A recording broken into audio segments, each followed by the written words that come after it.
And we're live. This is Kevin Sharpe, and I'm here with Tyler T. Rex Baker, Joe Amato, and Nathan Kennedy, and we're on Fans of Power. Yeah, see, you did it. It was fine. It was fine.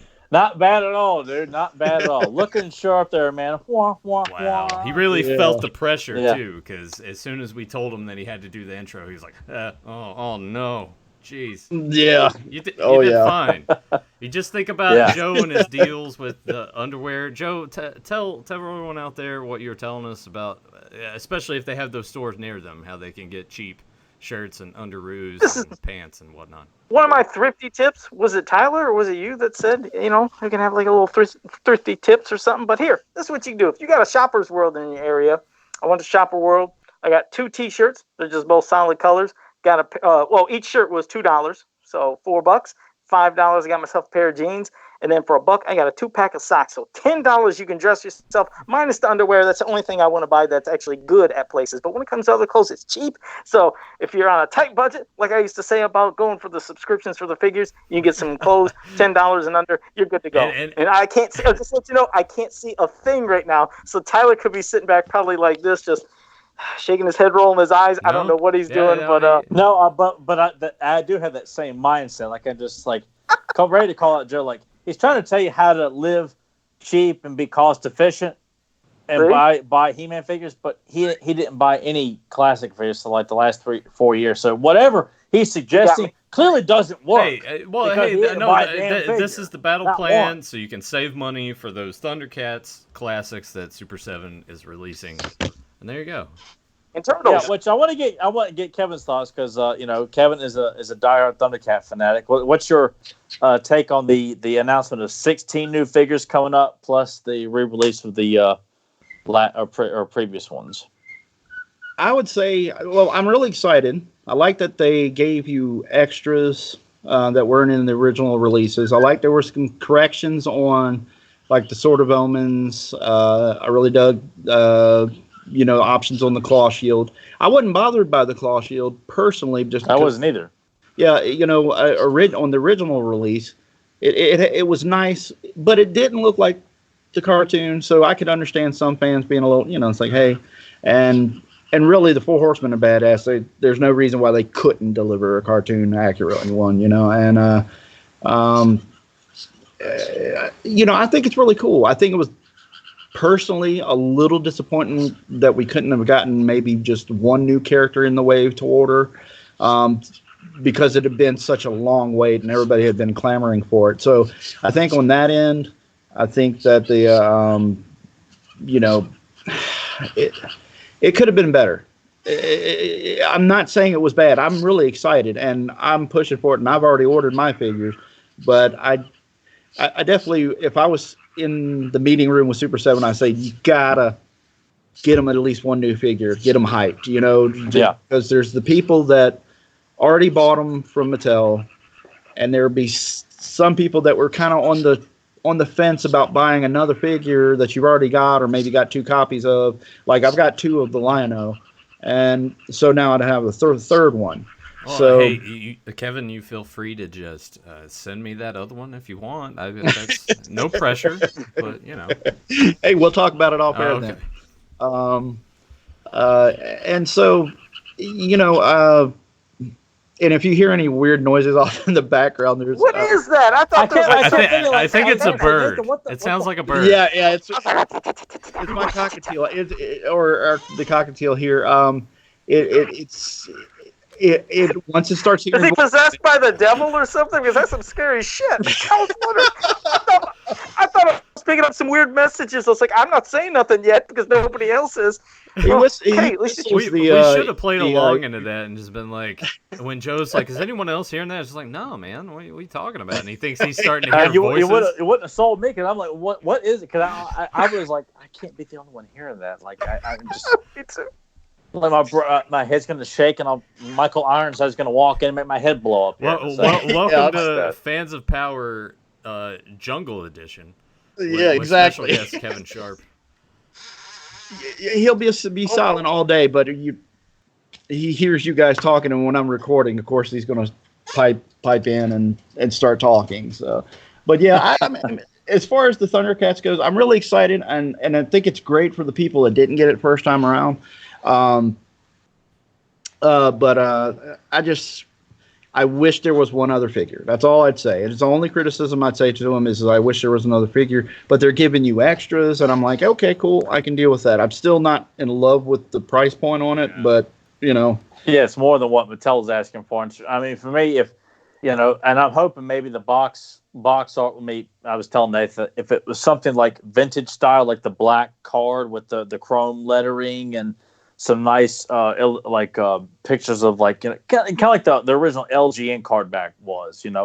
I'd be more apt. Like, I can't really afford it as long as you can buy these individually, right? Yeah. You can get these. It's not like the. It doesn't appear to be on the website. I know I've already ordered, and it doesn't appear to be that you have to order the case first, then you get the single figures. You can get the single figures right off the bat. Oh, is that the same for the Turtles too? Do you know if Turtles is doing the same thing? Just you can buy one figure if you want, or I don't know. I don't think they've said. I think they just plan on release or doing something similar to Thundercats, like 4 figures per quarter, kind of like what they're doing with Thundercats. So I'd imagine they're always about selling a set. Like, you can't buy individual stuff. At least nothing that the Horsemen do. Well, I was gonna say if you wanted to bypass Super 7 and buy them individually, I would imagine Big Bad Toy Store would have them to where you could buy them individually as well. But I know that they have planned this initial 16 figure run, but I think they also said, and you guys can correct me on this, that there are 16 more that they want to do after they're done with this. So we'll see where that goes. If that were the case, that would pretty much cover the vintage line and then some. Like, I hadn't counted it, but I mean, at least 16 figures would wrap up the core Thundercat group, all the mutants, and then you could throw in like the Berserkers, the Lunatics, characters like Captain Cracker, Captain Shiner, Safari Joe, Mongor. You kind of feel like it would be like, I don't know what they could throw at us. So that makes it quite exciting, and I like to think that that's kind of locked in. And but I was also glad to, because not to harp on like what we've already done before, but it was nice to know too, because we've discussed this before, that these people are releasing the same figures again. It's hard to get excited and pass the word around and spread the good word in the news about, hey, those figures that we've already got, they're being released again. Isn't it great? So that's why I was glad at least they made a point to say 60 more are coming, because I feel like people have a right to be upset when you're campaigning for a line like that to keep coming back, and we got the same damn thing again. So why can't Mattel learn from that? But anyway, we're not going back into that Vietnam. And just so you know, Nathan's viewpoints from last week were just strictly to antagonize me. Yes and no. Part of it was to give that fresh perspective, because I don't want us to always agree on everything, and I guess it was kind of nice to throw out the hardball questions of like, well, yeah, but what about this? And then Tyler's just getting angrier and angrier at me. But I mean, it's fun, of course, but I just want to give that different approach. Like, oh, okay, well, this is how you guys feel about it. And in some cases, I didn't really have just like a solid, this is exactly how I feel about all of this, because when it came to the books that were announced, and you were like, well, you can see this online and everything, I'm like, yeah, not wrong, but at the same time too, if you're looking at it from a perspective of someone that wants to get into it, maybe doesn't know where they can go to find stuff, they can have it all in one place in a book, and it's something they can go back and look over time and time again, and it's just and some people are like that. They want to have like a physical thing in their hand to look at, and not so much like do everything on the internet. So it's got its positives, and it also has its negatives, like most of this stuff does. I would have preferred, because Joe's mentioned it before, and Kevin, I'm sure he could probably like release the comic books, like the Star comics or the Golden Book stories in a nice big impendium compilation book, something that's, or the UK annuals, or I mean, I just feel like there's so many things that have not been announced or shown on a wide scale to the public like that. I feel like that should have been like the next step, like a book of just toys. You know, I kind of feel like, you know, but because I've been with this for so long, buying all kinds of magazines like Lee's Toy Review and Toy Marts, and I've lost Kevin's interest. He's just got up and left in the middle of the podcast here. Did he? All right, well, I'll finish my thought. And hopefully we can get him back here. He's like, piss off. He's like, All right, what's going on? He's ranting. Sorry, guys. Saying shit. I'm just trying to distract the bird. I was sorry about that. He gets loud, so I apologize. Oh, are you describing me? When it comes to that, all of that is good, and I want to bring up too, because I'm already getting some messages here asking if there is a podcast live tonight, and we just sort of decided collectively, which I probably should have addressed this at the beginning or made a video a couple days ago to post. I think for now, at least for now, it's in the best interest for us to record it because there won't be distractions. I won't have to sit here and worry about frames dropping or the stream constantly going offline if we're going to lose parts of the conversation that just get lost to the ether, because Tyler started on a rant last week and part of that is just gone because the stream went offline for a little bit and you guys missed that, and I don't want people to miss out on anything. And we won't have we will have the interactivity because my plan is to post and premiere this tomorrow night. And I think going forward, Mondays at 8 o'clock, Joe, is that the time that you were thinking about? Yes. Eastern time, yeah, yes. Mondays at 8 o'clock Eastern, I will set it as a premiere. And there will still be a chat room. But the thing is, I think after that, the chat will disappear because that's just how premieres work on YouTube. So when you guys have questions like you do, and like the segment that we'd have at the end of the show, make sure you comment down below on the video with your questions, and the following week we will make sure to ask those and answer them appropriately. All right. Yeah, I don't know if how we may even start the show with answering questions. So, yeah. We'll figure it out as we go along. Yeah. And this is not to say that this is like the end of the live show, because if I can figure out what is causing this issue to consistently happen and we can fix it, then we can go back to normal probably. But just for now, this is what we're going to do, so don't freak out too much. We're still here. You still got the show. Damn it. Yep. All right. But if you got stuff you want to ask us, you're going to have to send it to us in advance. So we can't do any more on the fly right now. So just we will get it all taken care of, just not the ways you're used to it. But yeah, tonight's big topic is pretty much, it's one topic, but we got three people here talking about it. And Nathan, you can chime in whenever you want, or you can take off. I'll go ahead and take off. Lick the cat's butt or whatever it is you want to do there. Don't have any cats in the house, man. I'm quoting Wayne's World, though. That's a Wayne's World quote. I'm doing my movie quotes early here. Oh. Does anyone know that quote? I know all you guys have seen Wayne's World. I've seen it. Definitely seen it. Yeah, we've all seen it. Or, well, maybe Joe hasn't, but we've all seen it. Oh, I've seen it. Okay. Yeah. Well, Mario's not Italian. He's Canadian, right? Yeah. Yeah, I just didn't know the quote. Yeah, I'm terrible at those. But yeah, we're going to do, it's our top 10 Filmation episodes. And for whatever various reasons, we chose them. But I think, if anything, we won't have to, I'm not going to just run down all 10 of mine and Tyler and Kevin. Figure we'll mix it up, one goes to one, another. So, Kevin, since you're our guest, how about you start off with one of your picks of your top 10? All right, one of my picks of my top 10. Well, in no particular order, I'll start with Evil Seed. And I know a lot of people, it's very controversial or whatever you want to say. It's I dug it because it was like a horror it had some horror movie tropes in the episode. And I dug the character. I like the scene with the scene with where you're in Castle Grayskull and Sorceress is on there, and then the tentacle comes out of that was creepy. Yeah, the jump scare thing, and so that was really cool. Sorry, and Man, I have had so many live streaming problems in the last couple of weeks. It's like a John Woo movie over there with like doves sliding around. Yeah. You just hear that flapping. Your bird sounds pissed, or he wants to be part of the show.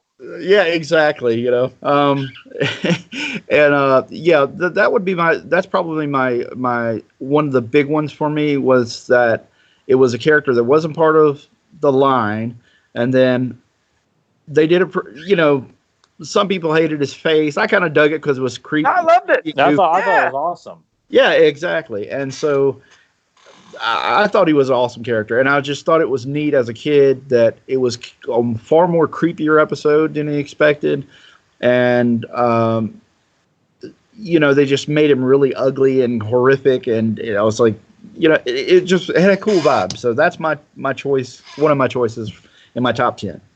What'd you think about the teaming up, you know, with the heroes and, you know, Skeletor towards the end where they had to, you know, try to do what they had to do to stop Evil Seed? What did you think of team ups? I always got a kick out of that, but I was curious what you thought. Exactly. It was awesome. You got to see, you know, the comedy part of Skeletor a little bit more there with him hiding under the table in Snake Mountain and you know, begging He-Man to help him. He was finally like, I'm not.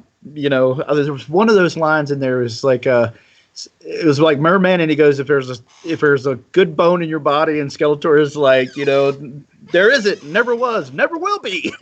And you know, I love that. That was one of my favorite things about it. I was like, just no matter what, Skeletor is not going to do anything good if he can help it. So yeah, that's a great point, and I really love that episode. Did you find it creepy how he withered away at the end, almost, you know, like dying? Because it was something you usually didn't see in a cartoon. But even, you know, I know, like, you look at it like thinking, okay, well, he could die because he's kind of a plant character, so it doesn't really count. But for me, it was kind of a little traumatic. It was creepy seeing somebody dying on the screen in a cartoon. Yeah, the animations and stuff. It kind of recalled. I'm not saying this, but I guess what they're used to. Well, they weren't using rotoscoping in that scene, but.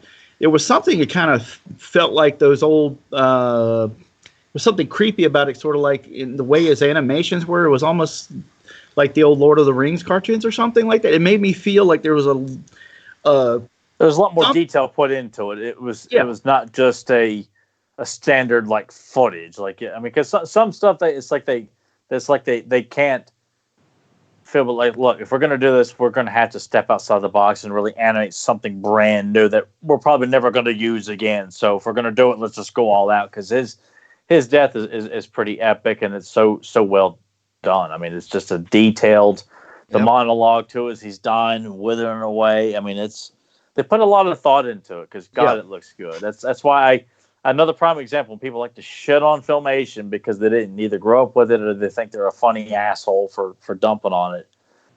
Nobody can argue with that bit of animation from that one episode. Yeah, I thought it was great. I mean, you've nailed every aspect of it. It's just they took their time on it, and the you know, just the gestures and things like that. It was just cool, and that always stuck with me. So that is definitely one of my top 10. Well, it was in mine too, so I'm just going to scratch it since I joined in about it. So that is one of my top 10, but I've already discussed with you. So Tyler, what's one of your top 10? And then after you, I'll go to a different one of mine. Well, to give people a little backstory on why we're doing this came out many, many years ago, which was the top 10 episodes. Kevin, did you vote on this when this came out? I didn't know about it when it came out. I only knew about it when it hit the stores, so I bought it, and that was that. Okay, so I've always had a grudge against this DVD release, which is why I wanted to do this discussion. Yeah. So, and Evil Seed did make the cut on the top 5 for season 1, and then the season 2 is the one I had the biggest problem with, because I felt like the fans did not vote, at least at the time. Like, season 1 did pretty good. Season 2, I was pissed off. I mean, I was mad that Dragon's Gift wasn't on there. Mm-hmm. I was mad that Disappearing Dragons wasn't on there. Shakoti, Prince Adam No More. I mean, just a whole slew of episodes. I feel like, how the hell did none of these make the cut? In season 2, you got Problem with Power, which I got, but I just don't think it's that good. Origin of the Sorceress, it's okay. It's a great idea and a great story. It's just not executed very well. Into the Abyss, I think, is a terrible episode. It's got one great moment, and that is it. Tila's Triumph, I mean, it's not bad. And to save Skeletor, yes, that's a home run. But I think overall, it just felt like, God, there's so many other better episodes than what the fans picked. Like they threw on Quest for He-Man for Best of Season 1, which had Plundor in it. And I lost my shit when it was announced because I just felt like our fans really think this is a great episode. They thought it was funny to put this on an official release that when someone comes along and picks this up, and says this was voted on by the fans, like, why the hell would they vote on that to be a great episode? Because it does start out really good, but it's just, if you want to know our thoughts on it, we did it on our Easter special like 3 years ago that nobody watched, so it's still around. So you could check that out if you want to get our thoughts. But this was the reason I suggested we do this, because I just felt like there's so many other better episodes that should have made the cut on this. And I think we can all agree Evil Seed is unanimous with all three of us, because that's part of my top 10 as well. Because you could say, To Save Skeletor and Evil Seed are pretty much the two team up episodes, but I kind of feel like To Save Skeletor is more of like a full on team up where both forces are standing side by side, taking on Shigor and Snake Mountain, and then going to Grayskull and duking it out. Whereas this one is just kind of to the bitter end. Skeletor is willing to raise his Havoc staff at the same time. So it's a very, very brief team up. Not the full-on team up, but enough to where, like, it warrants it being like this is the first time we've seen these guys stand side by side for a common cause. And it's done so well, like the dialogue between all of them, especially when Skeletor is hesitating to raise the Havoc staff and He-Man's looking at him, do it, otherwise everything's going to be destroyed. And Skeletor's he's still thinking about it. Like, I like just those little extra touches of giving depth. Like, Skeletor, this is against everything the man stands for. And at the end, like, He-Man says, we could do so much better working together. And Skeletor says, right here, buddy, and just walks out. Like, I like that. Like, it's fun because me and Joe said we'd always get excited about the idea of people changing sides. Mm-hmm. And it's fun to be teased with that. But you know what? That would make Skeletor a very credible villain if he was really tinker with the idea of becoming a good guy. Yeah. He needs to give He-Man the finger because we never wanted to see the Green Goblin team up with Spider-Man, and we don't want to see Joker team up with Batman. It does not work, and nor do I want to see that. At least not in a context where, like, hey, it's a brand new comic. He-Man and Skeletor, dynamic duo or something like that. But Skeletor's turning over a new leaf now. Yeah, no one would want to see that. But then that might be up in that latest multiverse bullshit that's coming out by DC Comics. But anyway, so Evil Seed is a unanimous vote on this one. So Kevin, throw out the next one. Alrighty. Let's see, because I got to remember the name. Sometimes my brain doesn't work. I would throw. Well, I might as well go with the easier one right now. House of Shikoti Part 1 and 2 for me. Main reason being creepy, had that cool vibe where they're the archaeologist Malaktha and Stanlin were out there, and the Stanlin was scared. There was always this thing of the Shikoti gargoyle or whatever outside was staring him down, and the eyes were twinkling, and he just that whole thing of is there something creepy here, and they're trying to sleep in the tents, and they're just, hey, there's that, and that aspect of it was really cool.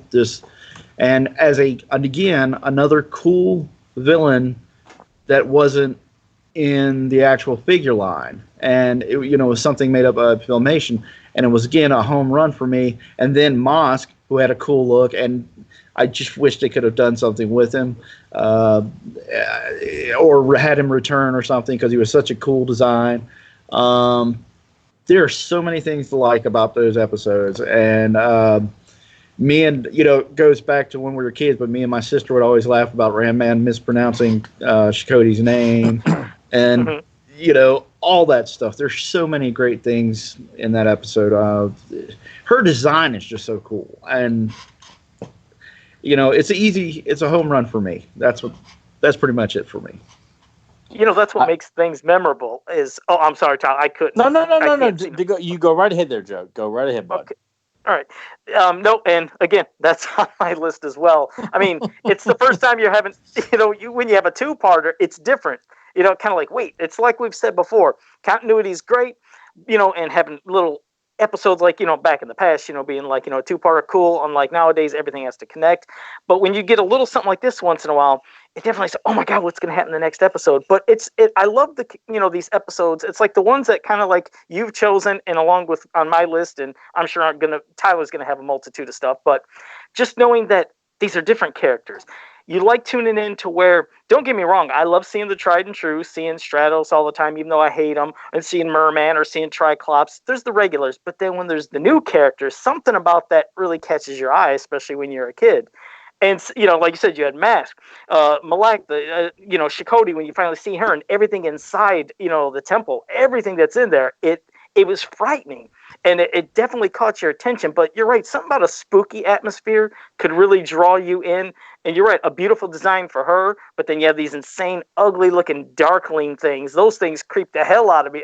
The Sleeping Beast, it's like Tyler said, the Sleeping Beast really didn't have that much of a moment. I still remember, damn, that's a big, scary thing. But it was taken care of quickly. But Shakoti was like, she was the one that stole the show. It was just such a beautifully drawn, well-written character. And again, you're right. We never got a figure of her back then, but that episode, it really drew you in and held your attention. Yeah. Go ahead, Tyler. That was something too that Kevin had mentioned too, like the glowing eyes of the statue or the face sculpt of her on the entrance, which is completely sealed up. Which you stop and wonder, like, this is not really an actual door. It's sealed up, but it's got hieroglyphics or some sort of ancient text on the entrance, and then you got her head, almost as if like, and Stanley says like that this door is not as old as the rest of the pyramid, so it's Malek says that too, like it was built to prevent people from coming in there. But I'm just curious, like, with the head sculpt is there, that was fashioned on there. Is Shakoti actually using that to, deliberately scare the piss out of people, or was it? I just kind of feel like it's meant as a safeguard, but it's used to actually bring Stanley, like, because that creeped the shit out of me when those tentacles come out of the head and grab, and he just evaporates into it. Mm-hmm. So it almost makes you feel like either her spirit has had all this time to pretty much make this safeguard pretty much obsolete. Like if they put something, kind of like you'll appreciate this, Kevin, in the Ghost Warrior episode, where they had that pentangle on Grun the Destroyer's tomb. But once it's broken, his spirit is pretty much free to escape. But with this, I'm just curious, like, her spirit seems to have kind of broken through the barrier of this pyramid. So it's just one of those things, like, you start kind of thinking about it a little bit more, like, how does that work? Is there more to it? And I know if Larry DeTiller was here, God rest his soul, he'd say, I didn't think about it any further than that, guys. It was just something scary. But I will say, and Joe had to touch on what Joe had said, most of the time villains, if they weren't Skeletor, I didn't care about them as a kid. Like, to me, it was, I not only had the VHS tape, so if Skeletor wasn't in this episode, it was just like, it's kind of filler episode. But with Azrog and Spydra,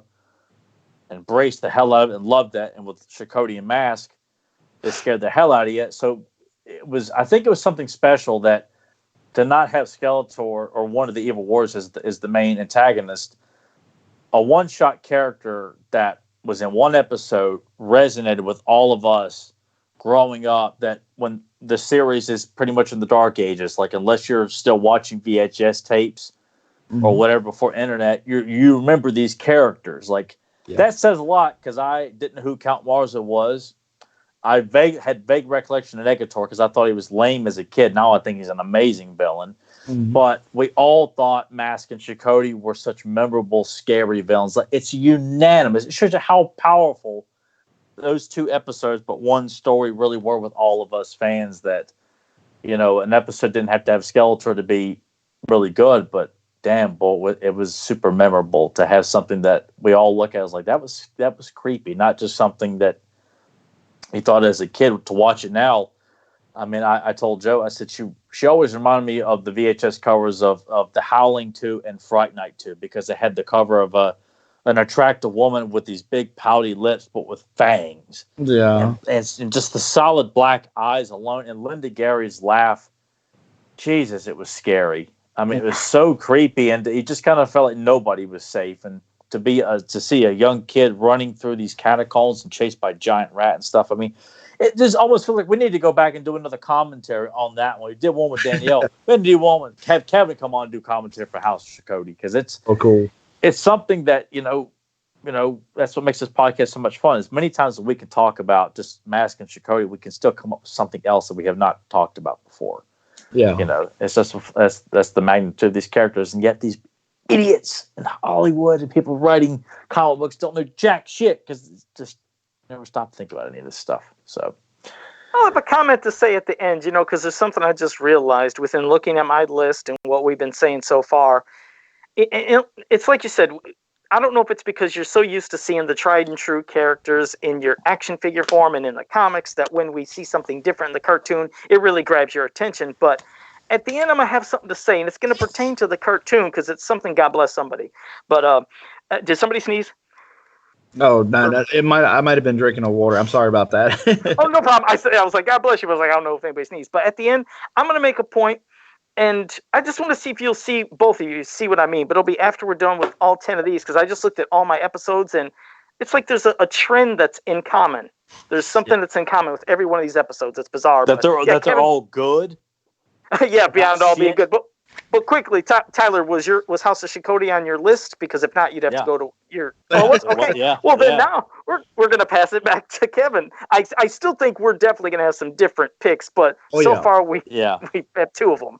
But go ahead, here comes one. I guarantee you, this is one that's going to be probably a fight. And I'll tell you why.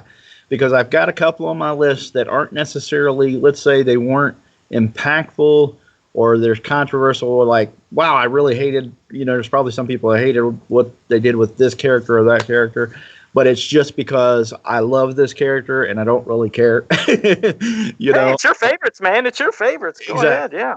So one on my list is Mystery of Many Faces. Yeah. Hell yeah. And the reason being, I love Many Faces, but I wasn't quite in love with the writing on it. I didn't like the widgets or the what? See, there you go. You got Tyler excited at first, and now he's pissed off. He's like, "Get off the show."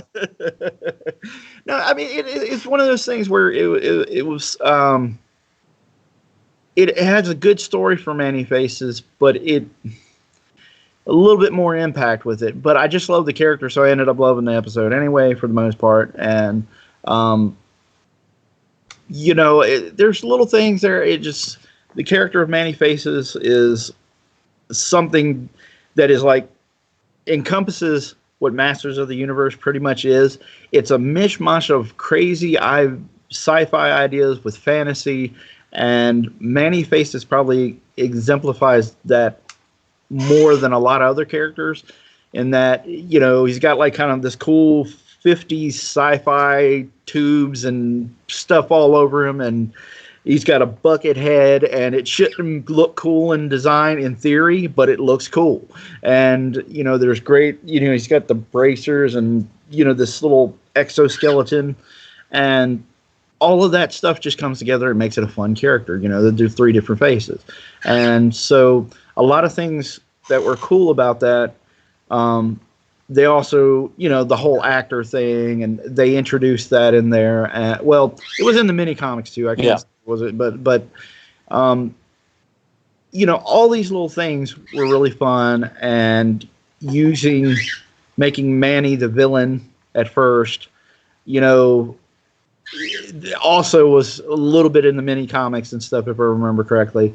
And so it was one of those things. I think for me personally, 2000X probably handled him better than Filmation for me. Hogwash. I was getting more and more upset. Okay, well, I'll go into more detail. As a kid, I always be sure that you do. As a kid, I always saw Manny as pretty much the second strongest character in the line, and when he was the monster. And I think there was some of that alluded to in the mini comics. Maybe I'm trying to remember all the pages and what's going on, but I always saw Manny as the second kind of strongest, and also the fact that the characters were a little bit more defined. They got a chance to play with the characters, the different faces, and the character of the faces, and the abilities of each of the faces. Like, I always saw them as having different abilities for each phase. So 2000X did that better for me, or at least you got to expand upon it more than maybe Filmation did, because he wasn't in very many episodes. I was going to ask you what your take was on the Shadow Skeletor, which was his last and second appearance. I honestly can't remember that one. I mean, there's so many episodes, and I can't remember. I need to go back and watch it. I've got it here already, Joe. When we have Kevin back, we do commentary for Shadow Skeletor. Okay. All right. I face the second appearance. Lock it in, dude, because we got to make sure you revisit that, and it's on YouTube to watch. So yeah, I'm sure I've seen it. It's just one of those things where it's trying to remember, because there's like 160 some episodes, right? Or of the 135 episodes. 135. Oh, okay. Yeah. And so, but I know that for me, they handle him well. And don't get me wrong, it was a treat for me as a kid, because the only figures I had when I was a kid, because my folks were, well, it was a combination of the things. We didn't have a lot of money, and also the local store, which was a Ben Franklin, now it's like arts and crafts now, but it used to be like in the vein of like Target. It used to be that they would carry a bunch of different stuff, clothes, toys, blah, blah, blah. And they closed down in our local one, and it was harder for me to get to, like, when I was a kid, like the Charlottesville or something like that, where I lived. And so I only had Man-at-Arms, Skeletor, Manny, Ram Man, and one other figure, and I can't remember who it was. So Manny was always my favorite. It was just like straight out. I couldn't even get a He-Man, So it was always, I would always see the ads and stuff and see, just how cool He-Man looked in the ads, and I was like, God. And of course, my cousin who lives up the street,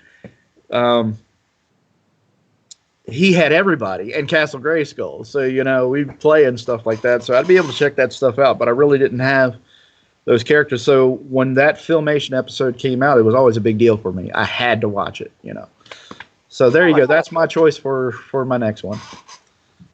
That's an excellent choice, because I really, really like that episode a lot. I like the emotional arc that Manny goes through that episode, which, yeah, I felt like 2000X did have the luxury of using these guys a lot more than when Filmation had them. It was pretty much one guy per episode, whereas you got a whole bunch at once. But Paul Dini does such a great job of making him, a mysterious character. Like I liked knowing, because I didn't have the mini comic as a kid. So this episode is kind of what I went by, that you didn't know how he got his powers. You didn't know how he got those three alternate personalities. And I kind of like that. Even though the minicomic does a great job, and I like that, and I would argue that if that was made canon. But I like the idea that it's just abilities that he came across. He doesn't know how he got them, or if he does, we're not told. And I think it's important that we don't really know, but that he just becomes an outsider and takes what he wants. And seeing that moment when Skeletor traps him, when he refused to fight, and he just starts to cry, like, it's just a second of animation, but God, is it impactful, because that resonated with me as a kid. You felt really, really bad for him. To see him clashing with He-Man in the Widget's Fortress, and then Force-Torque with Skeletor, and then he redeems himself at the end. And Lou Scheimer does such a great job voicing him, which if I felt Filmation did, or that 2008 did something better, I'll admit it, but I felt that Filmation Manny Faces, like, I loved his voice. And I just loved his growling, like when he becomes the monster. Yeah, he growls a lot, and then he's got that Lou Scheimer kind of calm voice when he's just the kind of humanoid form. And a joke, just take off, because I'll keep talking about Mystery Man. That's another one. It's an amazing episode, highly, highly underrated, I think. Yeah. All right. Okay. Well, my third pick is Dawn of Dragoon. Yeah, another great one. I mean, this is where we get the introduction of Driel, and she appears after like this little accident that Orko did in the lab, and the pyramid disappears, reappears. Boom! Here's Driel talking about some danger and something that's happening on Trala. And so Orko goes with her. And at first, just the thought of a different type of Trala was kind of cool. Again, something that's eye-catching. They go there, and of course, then He-Man and Battlecat, they're at Castle Grayskull. The Sorceress opens a portal, the boom, send them to Trala. And when they go through, bam, now you have Adam and Cringer. And when they encounter that like snake type of creature, whatever the hell it was called out, did it have an actual name, Tyler, or is it just... It's not name checked at all, and I don't even know if I'm sure it's probably, if I look in the book, it's probably given like a random name, because most of the creatures were given something, we just don't hear it. So I'm sure it does, but I don't know what it is. Okay, well, here's this random creature, but some of the things you see is like different, like when Adam tries to use his fire blaster, but it then turns to water on that thing. And, he tries to use this, cleverness to have that thing tie itself up. But the part when he tries to transform and when he says, by the power of Grayskull, you knew it even as a kid. Something was off. Because when he said it, it was not in that powerful, manly, echoing He-Man voice. It was in Adam's voice. You knew it from the get-go, and he couldn't transform. So later when he has to, when Cringer talks to Adam and he realizes, that's it. Maybe if I say by the power of Grayskull backwards, I'll transform. It just... I like that. I like things that were just different from the norm. So he has this transformation, becomes He-Man, and then you find out, like, with Dragoon. I mean, Dragoon is trying to take and sap all the magic from all the Trolans, and he's going to give it to his master Skeletor, which I thought was, wait, that's weird. He's working for Skeletor, but he's on another planet. I always thought that was weird, like that Skeletor had this connection with somebody on Trala. Like, okay, wait, was Dragoon originally on Eternia, but then through some, like, maybe he had dealings with Skeletor before, and there was a way they opened a portal to send him to Trala, or was he always on Trala? That part used to, as a kid, fascinate me because I didn't know how that connection happened. But seeing the encounter that He-Man had with Dragoon, when he has that big rock with all the vines and throws it, but boom, Dragoon's caught, and he goes down to that bottomless chasm, whatever the hell it was called. I don't know if it was again, I don't know if that was named called. The bottomless hole of Trala. All right. Well, okay. Yeah, so he's going down that, but then He-Man, of course, risks his life to go down there and save and pull him up. And, he's considering He-Man his enemy, and he was like, I may be your enemy, but you're not mine. I liked moments like that to where, this guy who is evil maybe did see the error of his ways. Unlike Skeletor, which, like we said, yes, I always like the team-ups with sometimes the heroes and the villains together. I'm thinking it was cool. But in no way did I ever want Skeletor to be permanently a good guy. Because like you said, okay, he was the main bad guy. I don't want that. But these kind of one-off characters in these special moments, it kind of could connect with you. It meant something, even to see about the showing of faces from, Driel to Orko. That's when somebody you love to show your face. And just with the shadow part of it was kind of weird, and it just had a lot of moments. That's, like you said, these top 10s, they might all have a different meaning for each one of us. But I know that was memorable to me, and the Dawn of Dragoon, that's in my top 10. That really should have been on this disc, period, because it gives you so much in that episode that it's just become lore, and to me it's got one of the best transformation sequences of the entire series, even 2000X, when Adam says to say it backwards because of the stakes that are going on. Like I get goosebumps every time I hear that particular one. I listen to it when I work out also. Like listen to that. And having that transformation blast in my ear, I can pick up anything in the gym when I listen to that because it's just so impactful. I love it so much. And Orko's clapping, saying it worked. I'm like ready to go kick some ass, man. Mm-hmm. And that alligator / lion creature, which I thought was quite fascinating as a kid too. But Dragoon himself, and I remember reading this like on James's blog that Dragoon was supposed to show up. I thought in some of the earlier episodes, even possibly in, do I dare say Diamond Ray Disappearance? But there was a connection, I think. Oh, so he would have been he would have been from Eternia then, huh? I remember seeing that somewhere, but we had Robbie London on. He had no recollection of it, but unfortunately, Robbie couldn't remember everything that he did back then. But okay. But and that's probably one of the best lines too in that episode. Is, I may be your enemy, but you're not mine. Like that's worthy of an Emmy, an Oscar.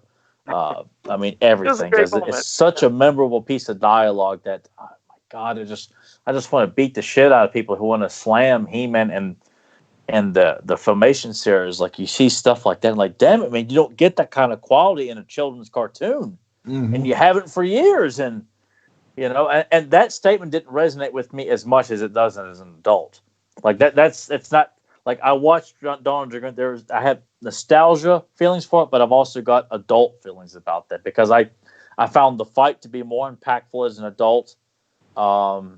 And He-Man's, logic behind that. It just, there's so many more meanings to it. You watch this stuff as an adult, you get things that, as a kid, you're just there for the action, the cool visuals. But it's a testament to how well these shows were written. Here we are still talking about. I mean, and I made my list like based on, because I think we've all got our reasons for the episodes we chose.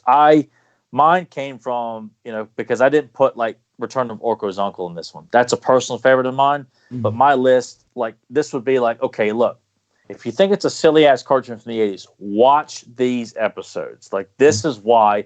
And you guys are picking good ones too. They've got so many great moments in them too that like they would be on that list too, because it's a testament to how good the show was. And that's why I take offense to this. I get really pissed off if people want to shit on this property. I don't take it lightly, especially when people want to shit on the 87 movie, Kevin. Hey, all I can tell you, man, is that I can understand why you like it. I for some reason, even as a kid, I just couldn't. When I saw the 87 movie, I'd watch it and go, what the hell is that? What the hell is that? What's that? And it's not to say that you should like it. I'm just saying I had far more in common. Like, what was it? The Toys That Made Us. And I had more in common with Eric Treadaway with what he said. And it was pretty much kind of my feelings about it, And what bothered me so much is even in its moments. I'm sorry, I'm just going off on a tangent here. But even in its easiest moments with Man-at-Arms, the costume, whereas everybody else just was not on point, the costume was on point. All they had to do was give him drab green and a copper color to his armor, and he would have been almost, toy accurate. And I just sat there going, what? And it hurts me sometimes because I'm sitting there going, the most easiest common sense decisions went out the door, and that's for what it's worth. If it helps you understand. And you're hurting me with these things you're saying here. I mean, that's it, Kevin. You're cut off. Tyler's not gonna. No more commissions. Yeah. You're done. Yeah, I expect my Liz commission to be done by tonight. Have it FedEx to my house. I'll be eating shoot tonight for dinner. Yeah. But yeah, I just had to throw it in there. But my episode, the next one I'm going to put on this list is Betrayal of Stratos, which is a season 2 episode. I almost had made my list pretty much season 1 because season 1 was superior, but there are some really, really good season 2 episodes, and that one is one where I just people don't talk about Betrayal of Stratos at all. Like, I had to talk Joe into doing commentary for it, like, for many, many months. So it was just like ducking me. It was like a guy trying to avoid a loan shark. Like, I'll get it to you next week. Yeah, it's like he mentions the name Stratos, and then my mind just shuts off. Like, God, but and it wasn't because because I like Stratos, but I mean, as a kid, it was because Whiplash was in it. That was the first time I actually saw Whiplash in the cartoon. But to watch it as an adult, I like Stratos' story. I like Hawk being the traitor to the bird people of Avion, and He-Man pretty much dropping everything to stop and help Stratos clear his name, breaking into the demon zone, and this character named Crawl, which I want to see Kevin draw someday. Cool. Which I just thought, like, this demon, which looks like the devil, that runs this place called the Demon Zone, and Whiplash is the kind of guardian of it when he's not working for Skeletor, and seeing that sequence of Whiplash on his knees, kind of kneeling at this fire blazing, and Crawl's face comes to it and talks to him, and God, it was just so demonic, and like this is what evil should look like in Master of the Universe. Like, it was so memorable to me as a kid. Like, another one-shot villain. We don't see him do anything. He's just a face, but I like to think that he is, we've seen kind of like the devil almost, like in a Wizard of Stone Mountain, like the spirit of evil. Mm-hmm. But I'm sure this universe has got multiple devils in it. But I thought it was a great redemption story too for Hawk, for He-Man to push the fact that yes, she's betrayed you guys, but everyone deserves a second chance. Like I just like how He-Man is very wise. It doesn't come off as preachy when it comes to the morals of the stories. A really good moral should be woven into it and becomes part of the story, not something that is slapping you across the head like you were talking down to you. And that's what I loved about it was He-Man's what's the word? But He-Man just kind of reminding Stratos that, look, this is a terrible thing that happened to you, but give her a second chance. She's helped save the egg.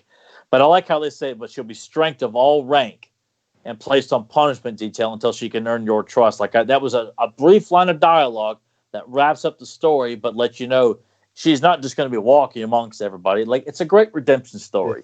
Yeah. It's such a great underrated story. I really do. And I love the Karok, which is the Mother Road used from Valley of Power, but she'll always be like the Karok to me. So maybe one day I get Kevin to draw Crawl, King of Demons, for me. It's some sort of collage picture of evil or something like that. So that's a good choice. Another thing that there's a theme in common, and I see with what you did.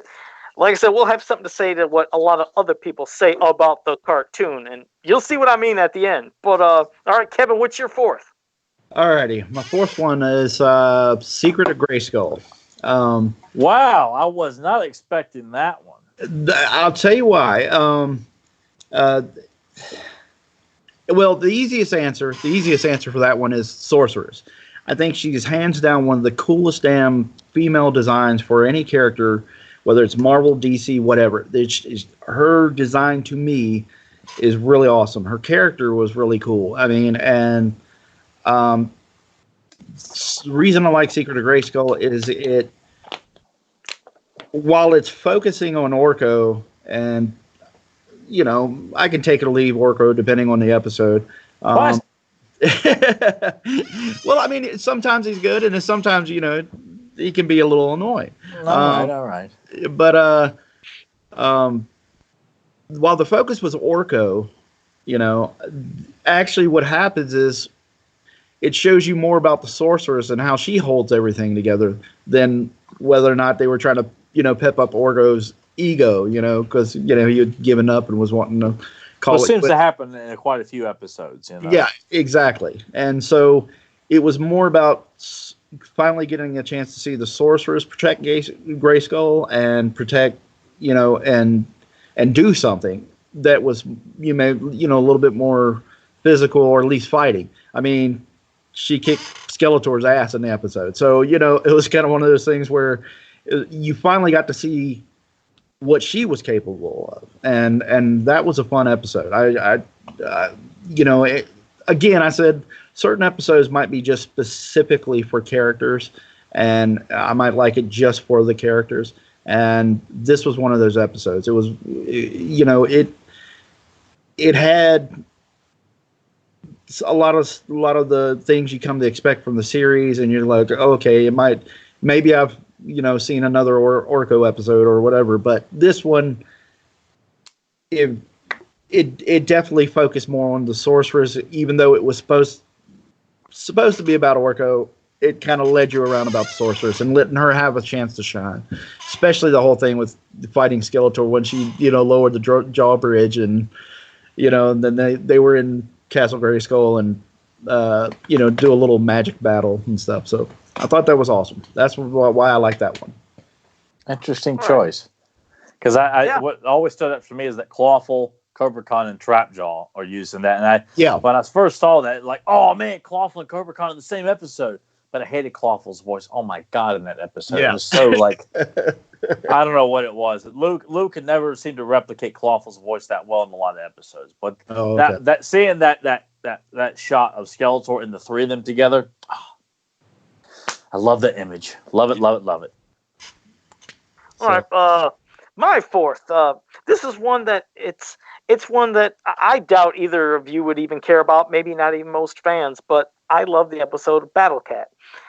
I'm not one that's usually for tons of origin stories, but there was something kind of interesting about seeing the origin of Battle Cat, how it all started, but also seeing when Adam's young, when Tila's young, and like because Tyler loves getting on how Tila's always saying, man, she's always so bitchy and mean to Prince Adam, and just to see that she was even like that when they were kids, I was like, damn, she is like, you are rotting along with those other kids, teasing, cringer. It's like, oh man, I wish he'd go up there and just punch one of those little punks. It used to drive me nuts, but to know that seeing even the Sorceress, that's what I guess got me is. Sorceress always had that connection, even when he was a kid. Like, did he know of his destiny even then, or just for whatever reason, she always had those psychic messages with him, and to let him know that there's going to be something important about Cringer. He's going to be very important to him someday. And then you fast forward to years later when he's becoming He-Man and always doing it out of the sight of Cringer. But then one day Cringer shows up and he's shocked, and when he points the sword, boom! It turned him into Battle Cat. And when Battle Cat made his first appearance, and you see like Man at Arms or Teal like looking up like, what is that? I just thought it was fascinating. Just see his origin and like his first appearance. It, again, for a kid, was memorable and still memorable to me now. But I liked it. If any origin I thought was kind of cool, it was the one for Cringer / Battle Cat. I like that. Could you just imagine He-Man, the most powerful man in the universe? You're always seeing him at times, but now he shows up on something else that you have no clue what this thing is. And, he didn't even know his name. But I liked it when the Sorceress mentioned Battle Cat. And then, okay, now we know it's Battle Cat. But I liked it. I like seeing him show up. But also just to see how Tila always was rotten to Adam. It was like she's always been like that, but it was a nice bond for him, with Adam and Cringer. Cool. I always thought that was just kind of an okay episode. It's been a long time since I've watched it, but I like that idea. It's seeing that more of a backstory for Cringer. I guess a lot of these episodes have got really, really good ideas. They're just not like the final outcome of the episode is like Origin of the Sorceress. I'm not going to, but it's on this list, and like Stridor's in it, which I love it for that. But I just don't think it's as good as it could have been. I think for me, it's like you said, the ending maybe not as much, but because the villain just Morgrath, I thought I can never remember his name because it was such a lackluster, forgettable villain. But I enjoyed seeing the nods to the evil horde, the fact that there have been multiple sorceresses. That I'm all right with. It's multiple He-Mans I got a real problem with. I don't like it. We won't speak of it. So I can't wait till that comic comes out, because I'll go to the nearest comic store and just shit on every copy. I just felt like it's a good idea, just didn't deliver the punch that it should have. So that's why I was like, it just doesn't deserve to be in the top 10. But the story, it's a great idea, just not executed that well. But I maybe like, because I've come around to it a little bit more, but it's still like an okay episode to me. So Battle Cat's something I would need to go back and revisit, because I just always kind of found it to be an okay episode overall. I just think it's, like I said, it was the moments of certain things, especially when he does show up with Battle Cat, and for them, not having a clue who the hell, it was pretty cool. Yeah. So that was my fourth pick. Cool. Kevin, right, number 5, dude. Number 5? Okay. Let's see. Well, I'll say as far as the numbers go, since we're on number 5, Tyler's already went over it already, but the Origin of the Sorceress is on there. And that's mainly being because it's the Sorceress. And and so, the problems that you stated with it, those were some of the things. It was begrudgingly. Honestly, it was between this and Temple of the Sun with Neptune. I know. Well, the reason being is that I like those one-off villain characters that could give He-Man a challenge, But he doesn't do anything, though. Yeah, he doesn't do anything. Yeah, I know. Well, that's what I'm saying. It was a tie. It was a choice between Origin of the Sorceress or. Oh my God, Kevin! You should have had me let me look at your list first. I could have helped you. He would have graded you like you were in school or something. He would have gave you maybe a C- for your master's grade. I said, "Look, you got so good. I'm not going to give you a final grade till you go back and fix this." So that's why we have Origin of the Sorceress on my list. Wow. So I guess I'll skip over that, but because we've already talked about it, So what do you want to go on? Joe, you want to go on for your? Oh yeah, I'll go to my next one. This one is Tyler already knows it's going to be on my list. It's not going to be on his, but it is a good episode. It is To Save Skeletor. When again, yeah, I liked how it began. You know, when Whiplash. I mean, when you see a main villain coming into the royal palace, especially almost from the get go in the start, when this happens, is like, what in the hell is going on? And then when Whiplash is talking about this threat and this creature and the Shigora. And again, he seemed. So I remember some people would always say, "Oh, that thing just looks just silly. It looks like a big blob." I was like, "But really look at it. I mean, does it really look that silly?" And especially when he's getting pissed and he has that angry face. But it's like, this is something that it's gonna take all the good guys and again bad guys. Again, for me, sometimes these team up moments seemed like they were memorable. And again, a memorable villain, something that is literally almost unstoppable, especially seeing when the sorceress is using her last, this is one last chance to use all her power. And then he got pissed because when he was first getting hit, it's like he's laughing at her. It's like, oh my God, this is a sorceress. This is Castle Grayskull. She's doing nothing to him. And even with the full force, it still didn't do anything but really piss him off. Like maybe that was like he got pinched or poked, like, okay, I felt a little bit of that. Now you done fucked up. So, really, so I just remember it was just so memorable again. And the freakiness of seeing the sorceress turning into a harpy, there was just a lot of stuff going on in the episode. But just, again, showing teamwork and that even Orko Boone doing what he has to do, that little shot, and then Shigora gets, sent back into, his world. Because it was scary. I used to have this, fear, this weird thing about giant space or falling, and the thought of, oh my God, are they going to get sucked into that thing? I mean, everything, this is scary looking.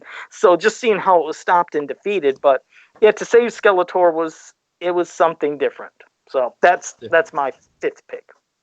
Or in my top 10. I've got 7 left here. Did we screw up or something like that, or because I think it's because we might have doubled up on one. I don't know, but go ahead, do your 4th and 5th.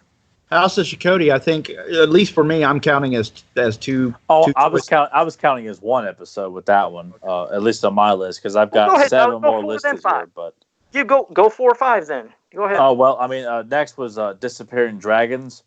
Okay. It's a personal favorite, but it's also one that I come to really appreciate the writing in it, and that an episode when you're bringing in new characters, you kind of feel like this could be done pretty badly, like to showcase new characters that are toys, but they're thrown in such a beautifully told story by Larry DiTillio about animal abuse, cockfighting using dragons and stuff, and I mentioned it before, but I was bothered as a kid, even though I've adored this episode. God, I loved it so much. Did not see Webstor and Cobra Khan working directly with Skeletor.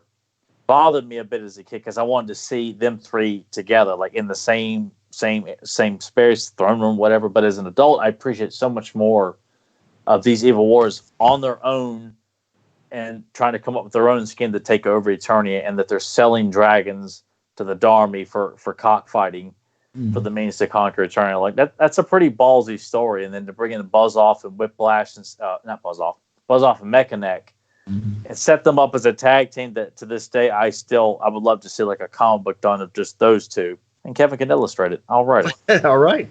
And I just like that dynamic of these two tag teams. You feel like they've kind of fought each other already. I just love that setup. And a Granomir coming back in this episode, which was it just felt like this episode couldn't have gotten any better to have Granomir, Mechaneck, Buzz Off, Webstor, and Cobra Khan in it, and this great fight with He-Man and Bellatron.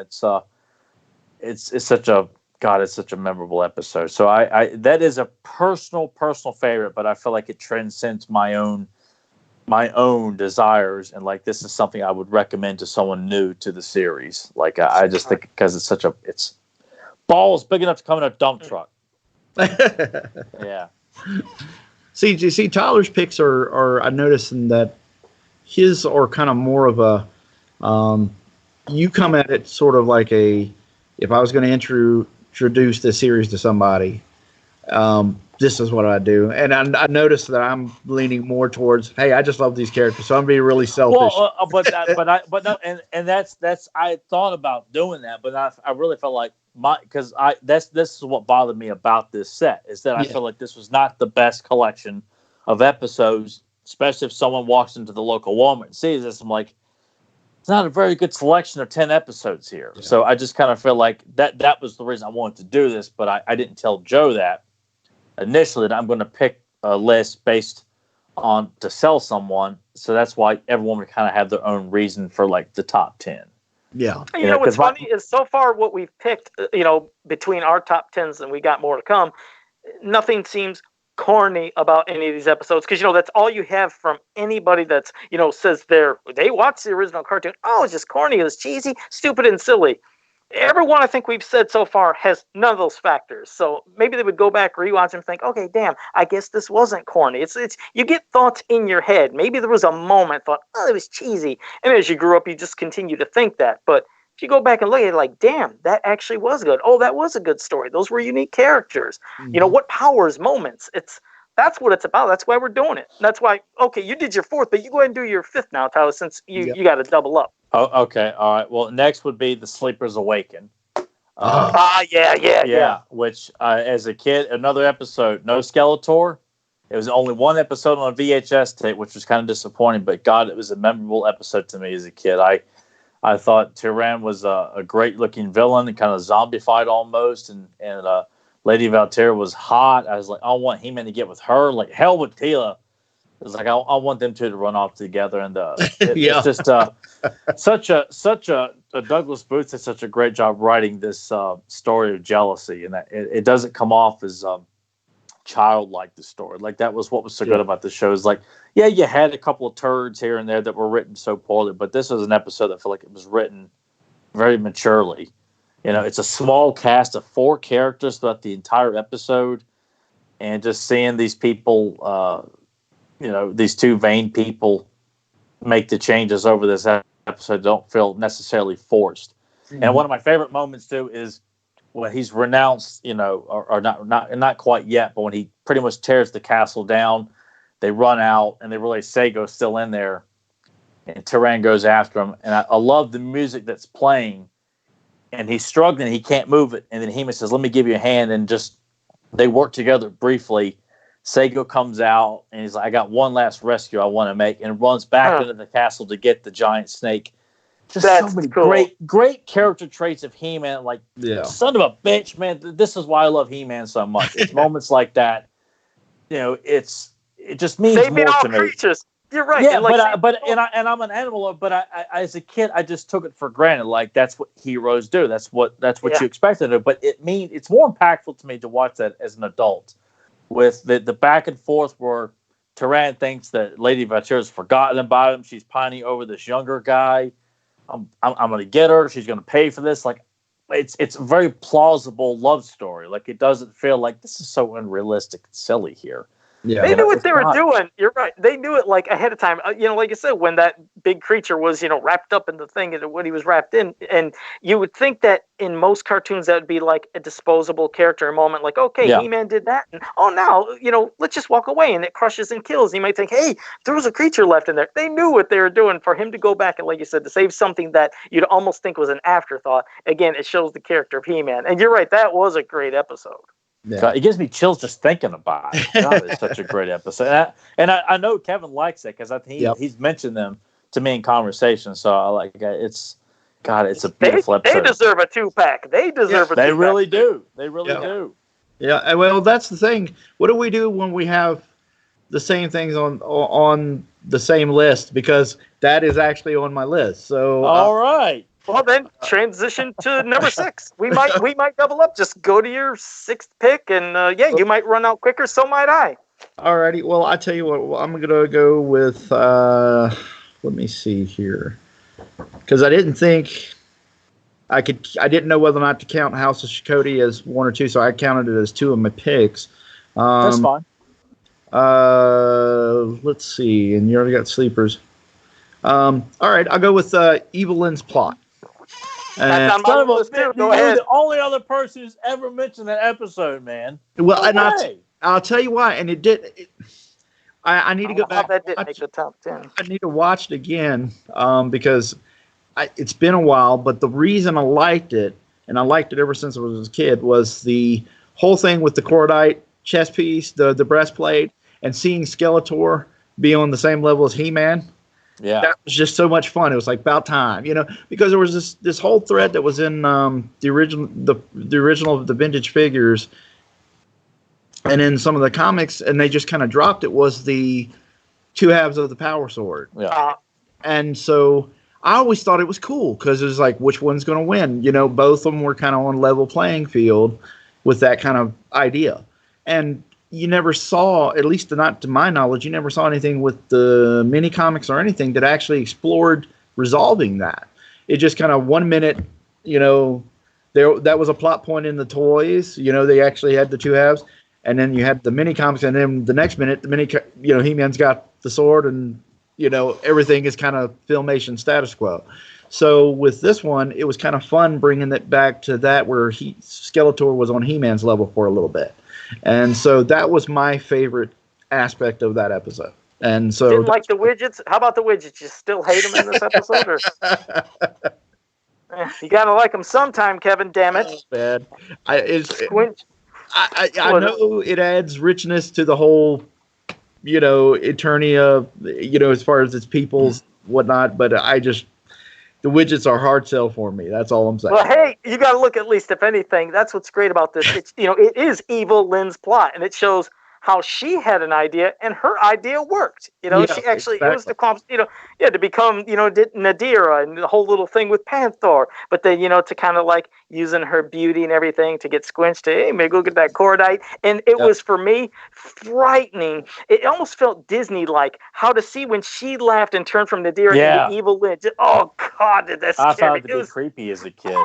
It was like, oh shit! It was scary, creepy, and just beautifully animated. But yeah, you're right. That's on my list too. That was going to be my 6 that I picked, but it had a lot of great moments. God bless you both here, man. Because I really felt like if I don't carry a flag for this episode, no one's going to be talking about it. Like I know James is a fan of the episode, but it's never really talked about. So I can't believe nobody talks about this episode. This is one that just dumbfounds me. But yeah, I'll pass to you, Tyler. It's on mine too, because to me it's the quintessential He-Man versus Skeletor episode. Like it's if you want to see these an episode about these two fighting, like this is the one you show someone new to the series. Like even though they fight in a lot of episodes, a one-on-one fight like that just doesn't happen that much throughout the series. So they're actually making physical contact, fighting each other. It's not a sword fight. I still love to see a great sword fight with them, which we got pieces of that MYP, but. A fight inside a volcano cave. Yeah. You can't get more epic than that. And that shot of Skeletor holding the cord over the fire and the flames were up in his face. God, it's such great imagery. And when He-Man says that's a pretty big bow, Skeletor, and you see Evil Lynn go, oh shit. Yeah. Like that look on her face, like that was a nice touch by the animators to let her know, like, oh my God, like, just that emphasizing how much of a badass He-Man is from her perspective. So, I mean, but we've talked about that to death, and I think it's just great that both you guys have that on the list, because that was fighting for number 1 on my list. That's awesome. I'm glad we all picked that one again, too, because, it's damn well worth it. We should have our own top 10 released on DVD. See, that's why I'm saying this thing is bullshit. That's right. It's rigged. It's rigged. So Kevin, maybe Joe could go back through and scan this and put our episodes on this and make, hey, check out this new top 10 episode, by Fantasy Power, buy this, dump that other piece of shit. All right. So Kevin, number 7, since we all had Evil Lynn for at least go ahead. Yeah. Okay. Well, I'm kind of running out of choices now because a couple of them, like Origin of Sorceress and or something else. So I'm sort of running out. I'll pick another one. This one is mainly because I like the character, and it's not really. It kind of hits you over the head a little bit with a message, but at the same time, it's not a bad message to hit you over the head with. So I'm not going to complain. But the Great Books of Mystery with Batros. Oh yeah.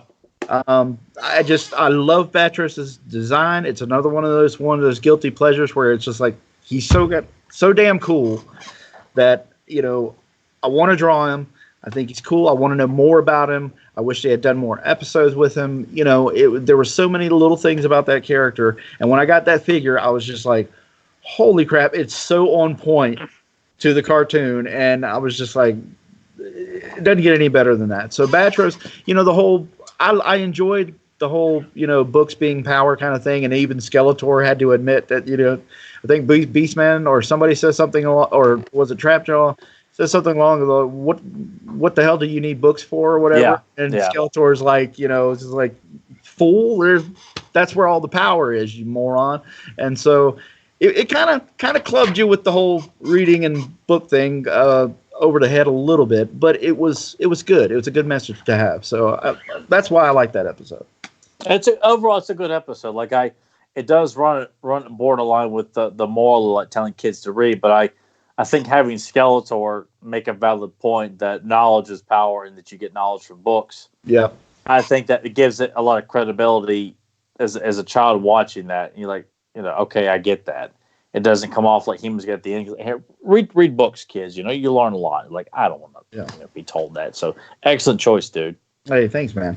It was always a guess because I remember more episodes than I know the titles and stuff sometimes. But I just right across the board, Batros just made that whole thing for me. I was just like, here's another Filmation character, another character that isn't in the toy line, and I want to know who the hell this guy is, and I want to know more about him. And when you're able to do that, that's something, so there you go. All right.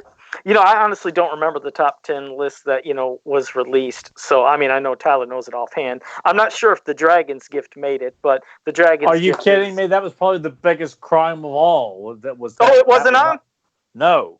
Oh, wow. Okay, well, the Dragon's Gift. It's like, who wouldn't like that? I mean, the introduction of this character. Well, apparently, a lot of the people who voted on this damn DVD did not think it was worthy enough to be on here.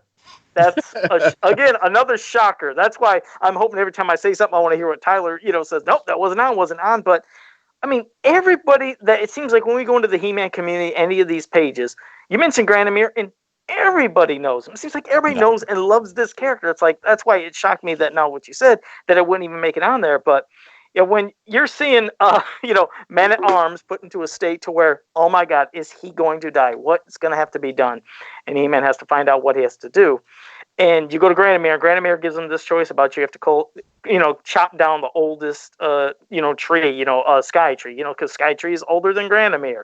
And the moment when He-Man goes to chop down Sky Tree, and then you see this Treepercon, and Treepercon is just crying too, but He-Man realizes, I cannot, I can't do this. I can't take a life because, Sky Tree is a life. He's alive. He's speaking and everything. And so, because Granamere had his test, and He-Man kind of, of course, He-Man passed that test, so then he's able, Granamere is going to heal Man-at-Arms. But I like the compassion. It shows what, He-Man's character is, even if it's the risk of, oh my God, if I don't chop down Sky Tree and I go back and he doesn't help, Man-at-Arms could be dead. It's weird. It's like a life for a life, but He-Man couldn't do it. It shows his character. It's a special, it's a powerful episode. Along with, like we said, the characters that are unique, that really are eye-catching, that of course, we start getting more of Granamere later on, but it's one that kind of like can hit you right here, in a lot of different ways, right in the heart. Oh my God. So, yeah. Yeah, and it did when I started renting that a lot in high school. I think it was 11th grade, and I that last bit, like as a kid, I thought it was just a great, memorable episode that Skeletor was barely in it, and Granamere was the memorable part. But watching that as a young adult, like that sequence of dialogue when He-Man's like addressing it, and then it confronts Granamere on, he just, where's my gift? And we don't have it, and he's just pretty much like, you can kill us if you want, but we're not going to take a life to save. And you see that shot of Granamere like snarling, like he's being denied. Almost like he doesn't know how to respond. Like, I can't believe like these assholes walking in my home and don't give me what I want. But it's I to tell you, God, I would have loved to have asked that guy a million questions about just this episode alone. It is by far the best He-Man episode that's ever been done. Period. Before, ever since to today, it's worthy of a movie if they actually had a brain that could put together a He-Man movie. Man, well, thank you. Whistling at you. Hey, the bird thinks you're hot somehow. That's the bird. The bird. Sorry. But I felt like I've always felt the Dragon's Gift was worthy of like of a standalone film. Like if you have like a trilogy of He-Man films, like I felt like the Dragon's Gift could be like the middle film or in the series of film, because just having the story of introducing Granomir, this race against time to save Man-at-Arms, and He-Man having to accept the fate that I'm not going to take a life to save another life. Like that's worthy of being on a movie, like with the epic score and I just love, you know, the Skytree character himself too. Like I feel like that's a character that has a lot of history just by showing him there, and Granomir is probably the best original character from Filmation. Like I dare even say, even though Orko and the Sorceress were pretty much Filmation made, but God, Granomir is somebody that I think not a single person could. I'm sure there's somebody out there that says I think he's underrated or overrated or something like that. But God, it's just such a great episode. It's a masterpiece of an episode, and was it in your top 10 or no? No. Okay. You believe that? It's a masterpiece. He's like, raving about it. I'm like, all right, what didn't even make my top 10 joke? Yes, it was my number 1. Oh, it was? Okay. Yeah, because, all right. I was just making sure. I was like, man, if he sat there and he's saying all this good stuff and ain't in his top 10, it's going to shock me. So. Yes, I would be quite the hypocritical, asshole. Because, like I said, that was the biggest crime about this DVD was that Dragon's Gift was not on this. Above everything else, I probably could have forgiven it, but Dragon's Gift was not on this. Instead, they picked that piece of shit Quest for He-Man. So, you really? If I find out who you are, I'm gonna smash your head clean out of your ass with a stern talking to. That's what I'm gonna do. All right. Well, what's your 8th pick, Kevin? Or in your top 10? 8. Oh, okay. Let's see here. Well, I'm gonna have to jump around a little bit because we already got Sleepers Awaken, and so I think this is my last one in my list because we actually agreed on a couple of them. Last one is kind of an easy one, but I got my reasons for it. It's Diamond Ray of Disappearance. Of course, no brainer. Yeah, it's the big thing for me was just kind of how cool it was, the way they did it to introduce all the Skeletor's villains, and the henchies and stuff. It had a roll call, and it was really easy, but it kind of gave a menacing. The music, everything gave it a menacing, like, hey, these dudes mean business, And so that was fun. The way the story came around, the end, the climax where it looked like He-Man was pretty much done for, where he's squeezing the diamond, and they start to lose him. He's fading out of existence and stuff, and he crushes the diamond. That pretty much, that's what made the episode for me, was just there were so many little good things that were kind of commonplace things that you would later see in the series, and the Skeletor stuff, a little bit of this, a little bit of that. That's the big thing for me. It was just a fun episode. It was on the DVD, the top 10, and it's one of the few that I agree with on the DVD. So that would be my last one, I think, that I've got on my list anyway. Yeah. Well, that's another good pick. I mean, definitely. So, all right, my 8th one. This is one, again, not a lot of people talk about. For me, my picks were kind of just things that I remember just when I was a kid, and they kind of like gave me a certain feeling, a memory, but also it's not being corny at all. At least I don't think the ones I've chose, but I like the Region of Ice, because this is the episode where Orko acts like he's He-Man. Like you see at the beginning, it starts off, they're all, just having fun. They're all skiing through the snow, but then they all suddenly start disappearing, which is kind of creepy. I was wondering what's going on. And when Man-at-Arms is there with his version of, you can say, like a lightsaber, like, like, okay, whoever or whatever you are, and he's gone too. But Orko, he doesn't go down to the trap door because, well, he's floating. But when he goes down there, this Ice Lord doesn't know who He-Man is. But the goal is to get He-Man to try to, let me just explain. I like that Orko will impersonate He-Man, and the guy's not buying it. The Ice Lord's not buying it.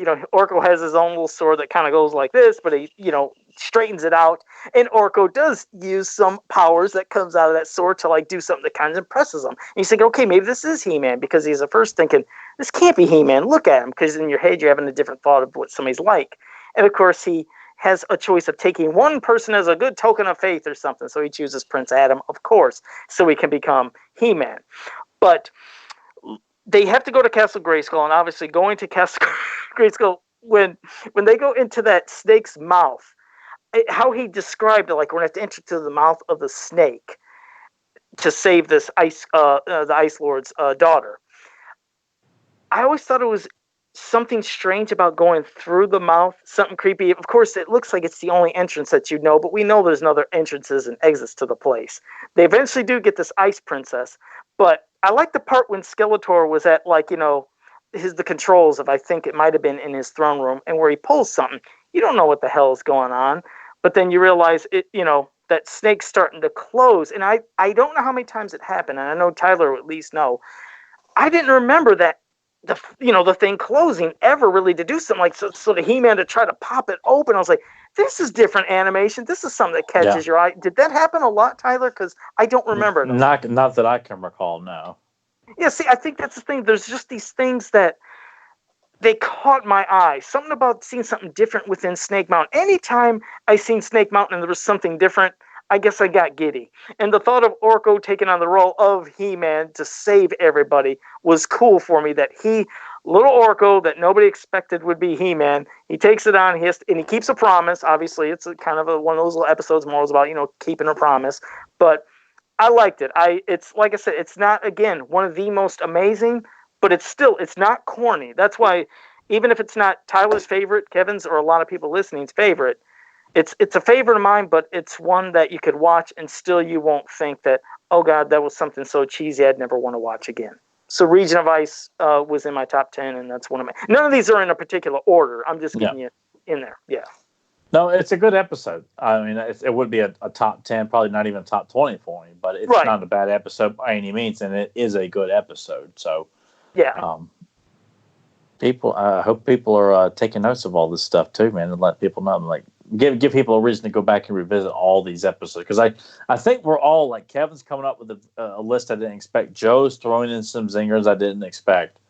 So I think it's good that we're all coming up with a list. It's a mixed bag of stuff, and I mean my last two did show up on this DVD, but it was more. I just kind of felt like Dragon's Gift, House of Cody not showing up on this set like that was just a travesty.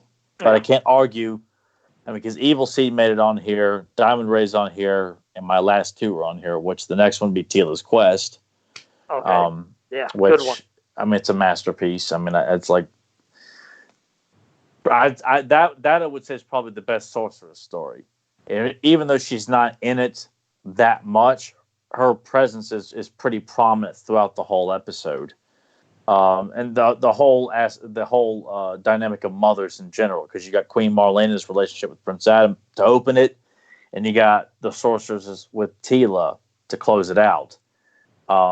Pretty powerful stuff. I mean, then you got another one that gets you in the heart. Yeah, it gets you right in the heart. And it does. An episode that I found to be kind of sad as a kid and as an adult. I'm like, God, I'm actually kind of getting water in my eyes. Like, it's Linda Garrett's performance at the Sorceress, wiping Teela's memory and showing up in her human form, breaking that kind of continuity that's been set up. But you know what? You kind of feel like you can ignore that in certain episodes, given the context of the story. And it's a flawless episode. I mean, it's another beautifully.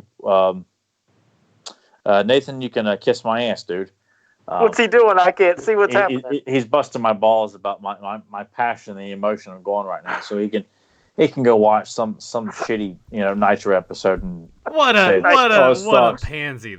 I text him what a pansy. I'm surprised he actually looked down at his phone to see it, because I'm sitting here just listening to him. I'm like, oh come on, break out the violins. What the hell? Yeah, well, see, it's because Nathan actually hasn't taken time to actually sit down and watch any of these episodes. I tried to get him like, no, don't watch them in order. And what to do? He watches them in order, and then he loses interest because he watches some of the shit episodes or like mediocre ones, mixing them and like, no, skip to that one, skip to that one. Like, oh, I'll get to it, man. I'll get to it. Falls asleep and forgets all about it. Oh, so, but Tila's Quest, yes, masterpiece, and maybe one day Nathan will make it a priority to sit down and watch that episode, and hopefully his girlfriend won't fall asleep during it. All right. Okay, my another pick of mine in the top 10, and this would be The Witch and the Warrior. Another team up episode. I mean, begrudgingly, but I mean, as it happens, but you will see that Evelyn and Tila have to, at one point during this episode, team up because Kothos did his shit, in which I thought Kothos was another kind of weird, strange-looking character. But again, he was somebody who was memorable. He was somebody that I even made a custom. I didn't like him. I didn't like him at all. He was a real arrogant, just he came across like prick, just like a prick. He was annoying and arrogant, but I still kind of got a kick out of this character. Like I said, I liked his design, even though we've seen that design, I think, used later on for another character. I can't remember who, but that design was reused, wasn't it, Tyler? If I'm not mistaken, the design of Kothos. I don't recall it. I think he was given like a different color scheme, I thought. Oh, maybe that was it. Okay, maybe because I was like, I thought he had a different color. Okay, well, that's it. But yeah, another character, I guess, that came back. But you knew something was up in that episode, especially the part, when Teal and Evelyn are sitting down and Evelyn takes off her helmet. You see her white hair. It's like, oh my! I remember it was so weird because as a kid, I just assumed she had black hair. I don't know. If it was supposed to be black, as far as I know. For whatever reason, it was changed to white. Yeah, it was supposed to be black. Oh, okay, yeah, because it was weird, and I was like, oh, that's kind of different. But of course, then we see why she removed the helmet, because later on you see like there's Evelyn's helmet. She was probably killed or something. But I liked the teaming up with Evelyn and Tila. And just like I said earlier, where I like seeing when Skeletor do something good, as cool as it was, I still didn't want her to permanently be somebody that was good. But I liked it. It seemed like her and Tila always had their moments together. It was just one that it was memorable to me. Not the most amazing episode, but again, another episode that wasn't cheesy. Like, I think everyone that we've said so far, with whatever reasons we pick our top 10, and if it's a lot just to our heart or whatever, but I don't think any of these episodes so far have been corny. But I would suggest watching The Witch and the Warrior if nobody's never seen that, or if you haven't seen it in years, do that one. I'll have one last one. But what's your do you have a final pick, Tyler? Just one, or did you have two? I couldn't remember. Kevin, are you all done? He said, yeah, I think he's. Yeah, I pretty much went through everything. So okay, well, Go ahead. I'm sorry. I'm just saying my last one is Prince Adam No More. Yeah, an episode I thought was okay as a kid, because when I first saw it, I was hoping it was going to be an episode that had two Bad or Fisto in it, because it was on VHS. Like, what is this? Prince Adam No More? I've never seen this before. Who's in it? It's the same cast as always. So I thought it was all right. I enjoyed it, but not nowhere near like I do as an adult. Like I got it. Like again, another masterpiece by Paul Dini, and I kind of feel like the episode speaks for itself. If you're a He-Man fan and you haven't seen it, then shut this thing off, look it up on YouTube, pull out the DVD. If you haven't watched it, it's self-explanatory. I shouldn't have to tell you why it's such a great episode, So that rounds up my top 10, which I was glad. Some of these didn't make it, but I still need to bitch slap everybody else who thought some of these. Well, they're all damn good choices though. Either way, and my final one is just like it, as much as we've been saying this word, at least I has, but The Heart of a Giant. Okay, yes, I wear this mask. There's nothing wrong with my face, just to let you guys know that. Well, not according to you.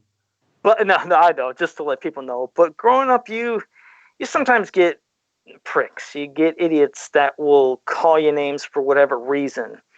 And this episode just it connected with me. He's judging somebody like this giant. Of course, Orko thinks he's a big bad creature. Something finds out, of course, that he's not, and he's actually he's a genius and he's smart, but he's going to be getting picked up from this traveling sideshow, blah blah blah. I mean, it's all good what happens there, but just the moral again about not judging books by their cover or people how you look at somebody. It's like I felt like I related to him, even though we did not look alike. Just what he was going through and some stuff I would hear as a kid. I always had this a connection with this episode. It is one of my favorites, but I just had this connection. Like I felt like I knew what he was going through, and it has some good moments. Again, this ain't cheesy, but it has real heartfelt moments. But it's still fun, interesting, and again, a lot of different, unique looking characters that are not in toy form you didn't see, and of course some of the characters that you see that are being caged were like just basically reused characters in different colors, or maybe some not even different colors as just throwaway prisoners in the background. But it's a special episode. So I'd say if you've never seen The Heart of a Giant, definitely see it. And I think this is where I wanted to say something that annoys me about what I get from some fans who like to pick on the cartoon. Beyond how they said a lot of stuff was corny, they said that cartoon was nothing but, a half-hour moment to sit down and have a half-hour commercial to sell toys. Yeah. Did you realize? Now, here's the thing. Did you realize everything that we just said? Almost every episode, all these characters were never toys. All these one-off characters and these special, creatures and beings and anything, we didn't even get them in action figure form. In fact, some of the characters, when they showed up in the cartoon, were like, hey, cool, I got that. Yeah, sure, I got that figure. But by the time probably that episode was out, those figures probably weren't even for sale anymore in half the areas because they were moving on to another wave. But, I mean, yeah, you eventually later, now from the cartoon, hey, there's Oracle, Sorceress, a King Randor that does the different design, but King Randor, but where are all these characters that are so-called, they're there to sell the toys? It's a commercial. Now, see, if you would say that cartoon episode was nothing but a 30-minute commercial to sell toys, you would assume that every episode of what they're showing, we would have bought. We didn't get that. I tuned in to watch a damn good adventure and something fun every week. Not about selling toys, but I don't know, it irked me, Tyler. I don't know what you think about it, but it always pissed me off when people would say the cartoon was nothing but an advertisement. I was like, but look at what we just said every episode. It's like, how is an advertisement when we never got none of that stuff? Yeah. I mean, some episodes, come off like they shoehorn something like the Dragon Walker in, which you get. That's a toy advertisement because you feel like this really doesn't make much sense in terms of the story. But for the most part, it's just people being lazy and attacking this stuff. I just kind of feel like people's perceptions of animation. You know what? Maybe people say the same thing about us about current animation, but I kind of feel like current animation doesn't have a whole lot of heart to it. I think it's more about just marketing trash, visually and storytelling wise. It's not really to sell toys because a lot of cartoons out there that don't have action figures or not a lot of merchandise for kids to go to your local Walmart and Target and buy. So and it shows, though, doesn't that show how we love the toys and the cartoon, but in two different ways? Because look at, my top 10, I'm just looking at them right now. Donna Dragoon. Loved Dragoon. He was some memorable character we all loved. Never got a figure. You never got Driel. Evil Seed. We never got Evil Seed. The Heart of a Giant. We never got Cambro. The Dragon's Gift. We never got Granomir. To Save Skeletor. We never got Shigora. Witch and the Warrior. We never got Kothos. And, House of Shikoti, we never got Shikoti and Mask as kids. So, and we've never got Malaktha. We never got Stanlin. I think it was just a good point to make, just to show, like you said, later they shoehorned in, Dragon Walker. And I think they even throw Laser Bolt in, later, like it was flying, I thought. Yeah, it showed up in the Christmas special, and it showed up in, I think, a She-Ra episode, I think.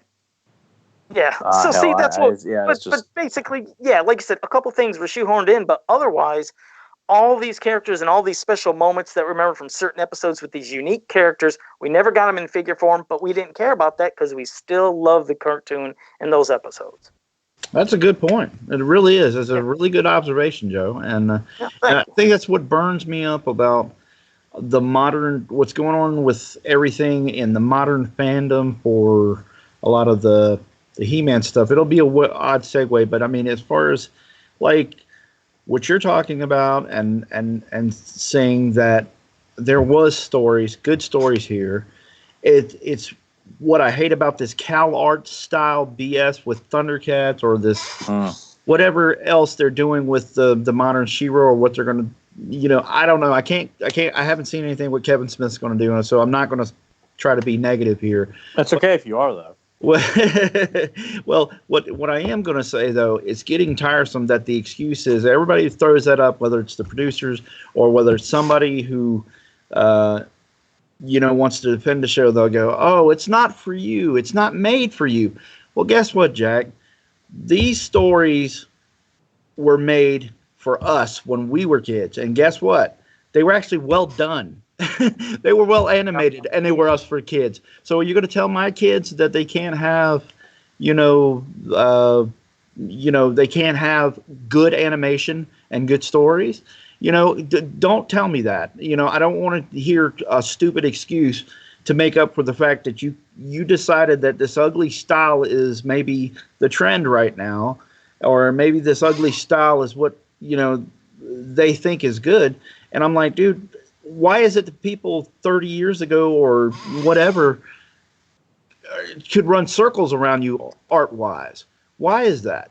And it all boils down to you're settling for less, or you're not having your standards. Because like I said, when we were kids, we had this was this was the standard. They did good stuff.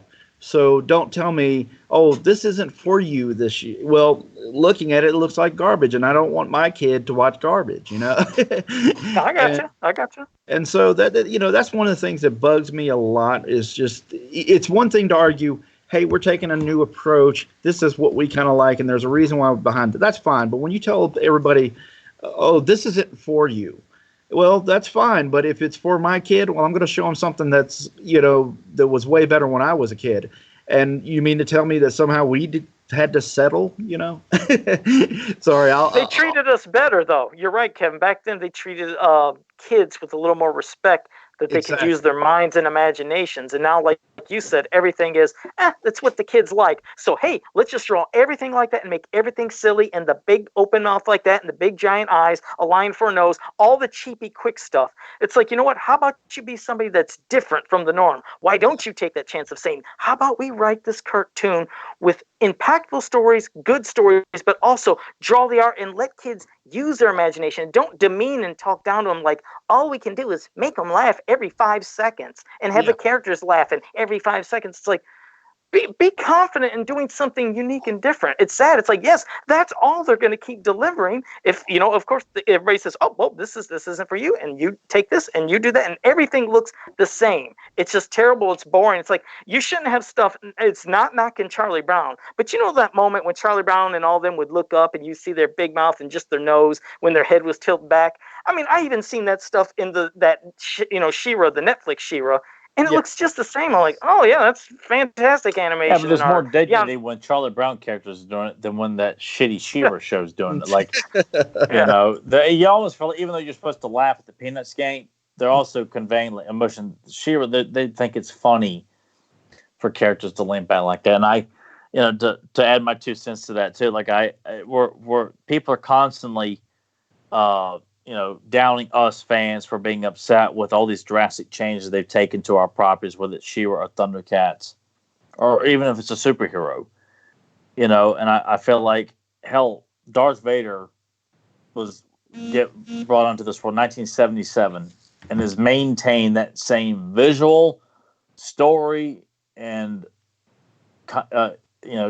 just pure evil character all these years, and nobody goes back and tries to recreate what Darth Vader is about or who he is or what he can do.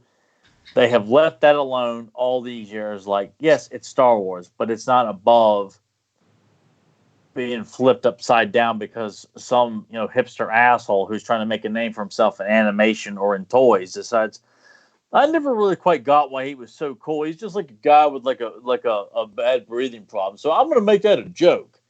If he were to do that, it'd have been, hung in front of everybody. And so I often feel like if a character that's old is still relevant today with toys, merchandising, and in for movies, and kids still see Darth Vader as a very prominent villain, well, then people don't have much of an excuse when they want to come in and say that Hordak has feelings this time. Like, he needs to have feelings. And like, no, you don't get it at all. Yeah, and they should be open to, and that's the thing, they should be open to criticism, because what do they expect when they're announcing we're doing a new She-Ra, we're doing a new Thundercats? That's brand and name recognition right there. And you know it's immediately, boom, going to be targeting, hey, everybody that grew up with it and hoping they like it. But then if they don't, then it's not for you. But if we would have liked it, it's like, see what we did for the fans? It's always this, hypocrisy and double standard that they always take. It's like, if somebody says, I don't like it, just say, okay, good. You don't like it. But don't say, it's not for you, because guaranteed they would have never said that if we would have accepted and all embraced it. But it's just like we said from the past. There was things we didn't get a kick out of, and they didn't call us names back then for hating it. But for nowadays, when you say it, we're always getting called names because if we don't like something. Like how Kevin said and how he liked to, get Tyler going. Kevin didn't like that damn 87 movie back then. But was he being called names back then? It's like, are you stupid? You don't like that? Well, you know what? This movie wasn't made for you. No, it's called, hey, that's his opinion. So, yeah, that's what needs to change. And hopefully someday people will start being, accepting of other people's opinions as long as, they're not being name calling back and forth nasty like I say all the time. So, but Kevin, was there anything in closing that you wanted to, plug and mention or something? And Tyler, because I might have to get off here in just a bit, but I'll pass it back to you, Kevin. Right now things are a little slow. So I'm doing a lot of commissions right now, and I'm working on an idea. I've got a few ideas kind of percolating, and I'll be able to share more when I feel like it's comfortable that I can share details and kind of keep legally speaking, keep the property safe. But okay. I just, where can they contact you for, commissions? How can they contact Plug your shit, Kevin. Plug it all. Yeah. Give them the email. Tell them where to go. I'm KevHulk73 on Instagram. There you'll see a lot of my artwork and stuff, and you can peruse the type of stuff I do. I have Kevin Sharpe Art on Facebook. You can also check out artwork there. And I'm also on DeviantArt. I don't use DeviantArt quite as much nowadays, but every now and then I'll upload some more stuff. So it's Kevin-Sharpe on DeviantArt. And right now, I was doing some Marvel stuff, and I've got a little slowdown in between gigs, and I'm just doing commissions right now. And you're more than welcome to hit me up. And I'm just thankful to be here with you guys. Love the property. Love to be able to just BS and talk about it and stuff. And thank you, Joe. Thank you, Tyler. Thank you, Nate, for having me on, because it's a blast. Always a blast listening to you guys talk.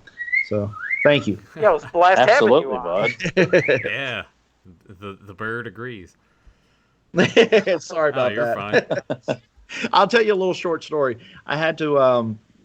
What happened was at our house we have a couple. We have a couple of birds and we have some chihuahuas, and they just going crazy this evening. And no matter what happens, stepson comes in a room. Dogs are losing it.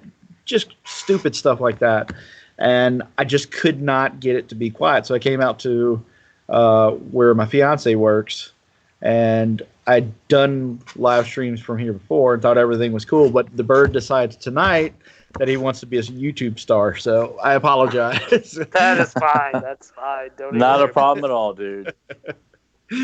But thank you. I really appreciate you guys having me on. It's fun. I want to do it again whenever you have. Yeah, when you come back, we will do that Shadow of the Skeletor episode, and probably even like a character bio on somebody too, or something like that, or sweet.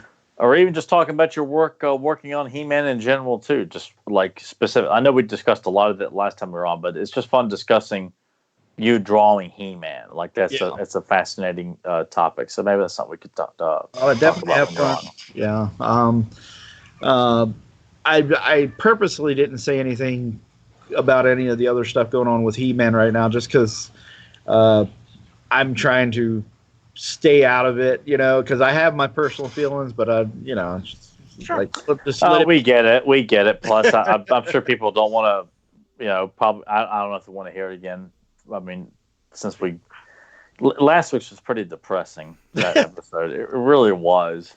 I mean, yeah, Tyler was definitely out of that one. But I am going to do my best to refrain from saying anything else. But I will say, if Kevin Smith and the rest of those guys do anything to mess with the mythology and kind of treat the show as like oh, I don't like that, so I'm going to do this, they will become public enemy number one in my book. I mean, I will make no bones about it. I give you my word. Right now, I've said my piece about it, and I won't say anything else until the trailer drops and the show comes out. If they screw it up, I swear to God, like it'd be nothing but malice towards those guys. And I like Kevin's films, but that'll be an interesting episode if like when something happens. So hopefully it'll be good because I'm having faith. Hopefully they'll do something great with it. I definitely have more faith in what they're doing than what was done with She-Ra. So this, like I said, I'm very curious to see what's done with it. But like you said, only time will tell when we finally have that first trailer or even an image that drops. But well, I was gonna say, guys, if you're new to the channel, make sure you like, subscribe, share, and ring that bell so you can always be notified when we go. Well, not when we go live. Just ring the bell. Well, it'll show you when we have new videos. When the video gets posted. Yeah.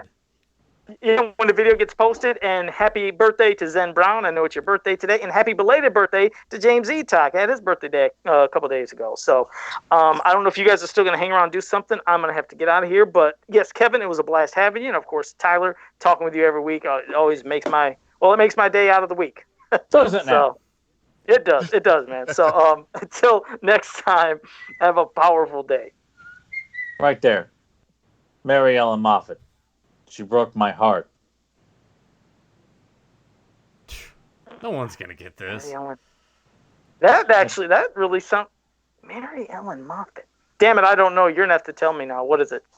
Or Kevin, do you know? Wait. It's from Jaws. Of course. Hooper says it. Hooper says it. Since Kevin's drawing him, Nathan asked him, but you get, Nathan's like, I don't know. Some fan. It's not your fan. All right, well, I'll see you guys next time, and see you. All right, Joe. All right.